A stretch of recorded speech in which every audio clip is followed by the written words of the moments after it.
Hi everyone, welcome back to another tutorial video from Tech Basics. In this video, we are going to be learning how to change Fedex to English. If you're looking for a way to change your Fedex language to English, then the first thing to do is to launch Open Fedex on a web browser. First of all, open your web browser and then type in fedex.com in the URL box and search.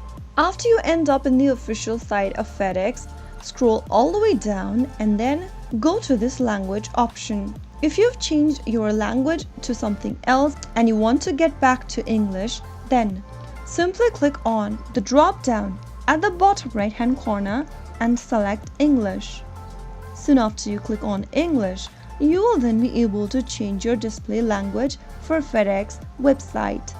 So that is how it's easily done. If you found the video to be helpful, go ahead and give us a thumbs up. Don't forget to subscribe to our channel by hitting the subscribe button.